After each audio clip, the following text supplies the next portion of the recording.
బ్రహ్మోత్సవం ఇది బ్రహ్మోత్సవం, బ్రహ్మాండ నాయకుని బ్రహ్మోత్సవం. బ్రహ్మోత్సవం ఇది బ్రహ్మోత్సవం, బ్రహ్మాండ నాయకుని బ్రహ్మోత్సవం. శ్రీవారి వార్షిక బ్రహ్మోత్సవాలలో 4వ రోజు ఉదయం కల్పవృక్ష వాహన సేవ. ప్రకృతికి శోభను సమకూర్చేది వృక్షం. అనేక విధాలైన వృక్షాలు సృష్టిలో ఉన్నాయి. అందులో మేటి కల్పవృక్షం. ఇతర వృక్షాలు తాము కాచిన ఫలాలు మాత్రమే ప్రసాదిస్తాయి. అలా కాక కల్పవృక్షం వాంఛిత ఫలాలనన్నింటినీ ప్రసాదిస్తుంది.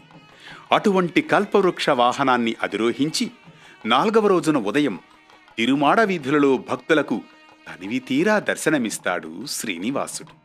అమృతాన్ని ఆపేక్షించి దేవాసురులు క్షీరసాగర మథనం చేసినప్పుడు మంధర పర్వతాన్ని కవ్వంగా, వాసుకిని త్రాడుగా చేసుకుని చేసిన మథనంతో విలువైన వస్తువులు ఎన్నో ఉద్భవిస్తాయి.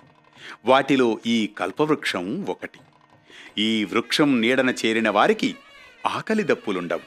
అంతేకాదు, పూర్వజన్మ స్మరణ కూడా కలుగుతుంది. కోరిన వరాలనిచ్చే కల్పవృక్షం కన్నా భక్తులు కోరకపోయినా వారి స్థితిని ఎరిగి ఫలాలను ప్రసాదించే ఉదార స్వరూపుడైన ఘనుడిగా స్వామివారు కీర్తి వహించారు. కల్పవృక్షాదులు అన్నవస్త్రాలు మాత్రమే ప్రసాదిస్తాయి కాని మోక్షాన్ని, ఆ స్వర్గాన్ని ప్రసాదించవు కదా. అలా మోక్ష స్వర్గాలను ప్రసాదించే దేవదేవుడు కల్పవృక్ష వాహనాన్ని అధిరోహించడంలో ఆశ్చర్యమేముంది?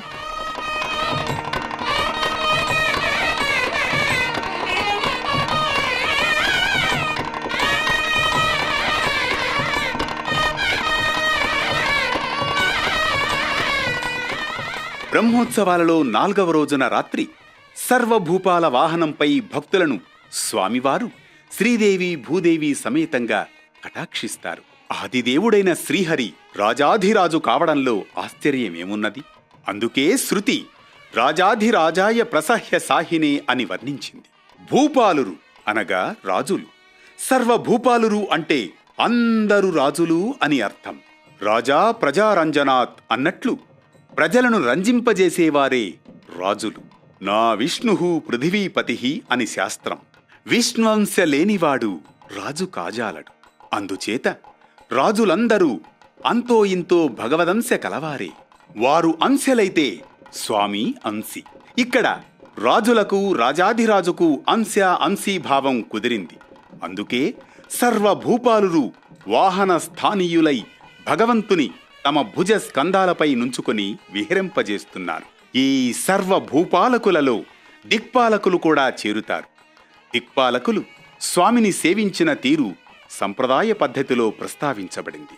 దిక్పాలకులందరూ స్వామిని సుప్రభాత వేళ సేవిస్తారని అಣ್ಣన్ స్వామి తెలియజేస్తున్నారు. భూపాలకులందరూ అధికార సంపన్నులే. ఆ అధికారం దుర్వినియోగం కాకుండా ఉండాలంటే వారు భగవత్ సేవాపరులు కావాలి. అందువల్ల ఓ రాజులారా, మీ భుజస్కందాలపైన, మీ హృదయ కుహరంలోనూ త్రికరణాలలోనూ స్వామిని వహించండి.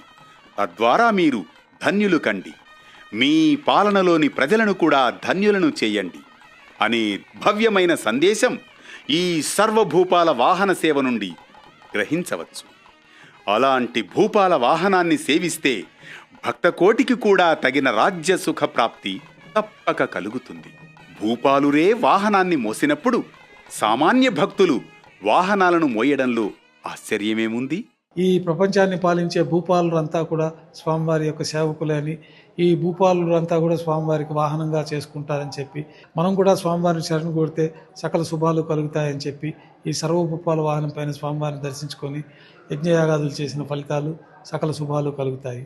ఇదే తిరుమల శ్రీవారి బ్రహ్మోత్సవాలలో కల్పవృక్ష వాహనం, సర్వభూపాల వాహనాలలోని ఆంతర్యం, పరమార్థం.